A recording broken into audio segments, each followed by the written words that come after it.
अस्सलाम वालेकुम दोस्तों। तुर्किश ड्रामा जिसका नाम डेलिश अर्तुगरुल है, नेशनल टीवी हूँ पर उर्दू तर्जमे के साथ नशर किया जा रहा है। इसके अलावा इसको यूट्यूब पर भी बहुत ज़्यादा मकबूलियत हासिल हो रही है। इस ड्रामे की वजह से मगरबी दुनिया में खौफ की लहर फैली हुई है। आखिर अहले मगरब इस ड्रामे से इतने खौफज़दा क्यों हैं?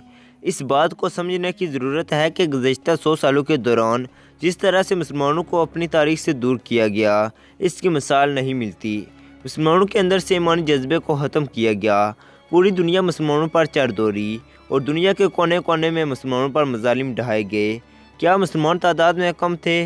नहीं, मुसलमानों के अंदर से ईमानी जज्बे को ख़त्म किया गया और मुसलमानों के खिलाफ वो साजिशें की गईं जिनको मुसलमान समझ नहीं सके।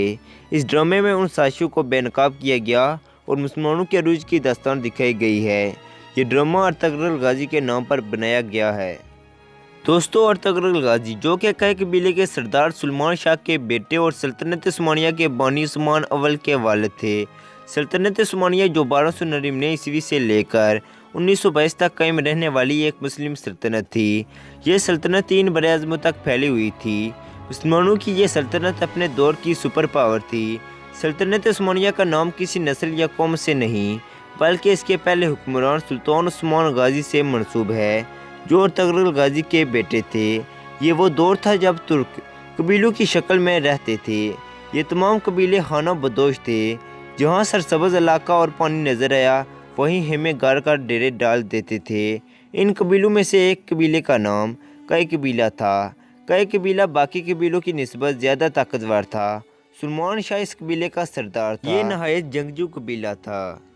सुलेमान शाह और इसके कबीले के मकासद में सबसे बड़ा मकसद इस्लाम की इशाअत थी, क्योंकि ये वो वक्त था जब मुसलमान हर जगह से कमज़ोरी का शिकार थे। मंगोल अपना सर उठा रहे थे। सल्जूकी सल्तनत अपने ज़वाल के करीब थी। इसी दौरान सुलेमान शाह का इंतकाल हो गया। इसके 3 बेटे थे। दरमियाना बेटा अर्तुगरुल अपने वालिद का जानशीन मुकर्रर हुआ और कबीले का सरदार बना। अर्तुगरुल गाजी बहादुर नडर जंगजू शख्स था जो अपने कबीले का दिफा करना खूब जानता था। लेकिन वो वक्त आ गया था कि मंगोल हर तरफ अपनी तबाही फैला रहे थे। मुसलमानों का कत्ल आम हो रहा था। मुसलमान मंगोलों से भाग रहे थे। इस सूरत हाल में अर्तुगरुल मंगोलों का मुकाबला नहीं कर सकता था। वो अपने कबीले को लेकर सल्जूकी सल्तनत की तरफ रवाना हुआ। इसके साथ तकरीबन 400 के लगभग खानदान थे।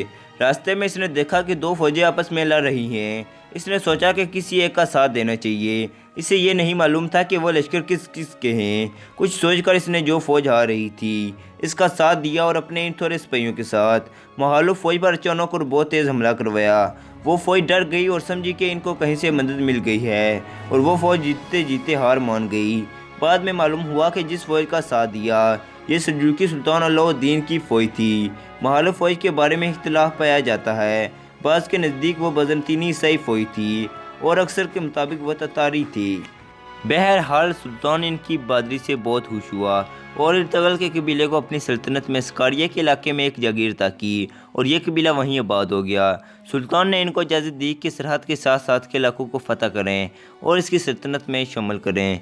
यह इलाका बज़ंतीनी ईसाई सल्तनत के बिल्कुल साथ जुड़ा हुआ था। अर्तुगरुल ने कुछ अर्सा में अपनी शुजाअत और बहादुरी का सिक्का बिठा दिया। इन फतूहात का नतीजा ये हुआ कि बाकी बहुत से तुर्क कबाइल भी अर्तुगरुल के साथ मिल गए और इसे अपना सरदार तस्लीम कर लिया। अर्तुगरुल सुल्तान अलाउद्दीन के नायब के तौर पर भी लड़ता रहा और इसकी ताकत में दिन ब दिन इजाफा होता रहा। अर्तुगरुल ने बज़ंतीनी सल्तनत के एक बहुत बड़े मुत्तहिदा लश्कर को भी शिकस्त दी। मुद्दू इस जागीर को हासिल करने के लिए मुसलसल जंगें लड़ते रहे। 1281 में 90 वर्ष की उम्र में अर्तुगरुल का इंतकाल हो गया। इसका जनशीन इसका बेटा उस्मान गाजी था। उस्मान अपने वालिद की तरह पक्का मुसलमान, बहादुर और हौसलामंद था। इसने भी फतूहात का सिलसिला जारी रखा। इधर सुल्तान अलाउद्दीन सल्जूकी एक जंग में शहीद हुए। इसके बाद इनका बेटा गयासुद्दीन भी ततारियों के हाथों मारा गया। 1299 में सल्जूक सल्तनत बिल्कुल ख़त्म हो गई। उस्मान गाजी ने अपने तमाम मफतूहा इलाकों में अपनी खुद मुख्तार हुकूमत का ऐलान कर दिया। यूँ सल्जूकी सल्तनत से अलहदा उस्मानी सल्तनत कायम हो गई। सल्जूकों के लिए ये बात तशवीश का बायस होती, लेकिन वो अंदरूनी झगड़ों की वजह से मुकम्मल ज़वाल पजीर हो चुके थे। अमीर उस्मान गाजी ने बहुत से शहर और किलों को फ़तह किया और यनी शहर जो कि बरसा का एक ज़िला था इसको अपना दारुल हुकूमत बना लिया। सुल्तान उस्मान ने माल हातून से शादी की। सुल्तान उस्मान को सल्तनत मिलना اور ایک مضبوط اسلامی سلطنت کا قائم ہونا اللہ تعالیٰ کی مرضی تھی۔ اس سلطنت کے قائم ہونے کے بعد مسلمان متحد ہونا شروع ہو گئے۔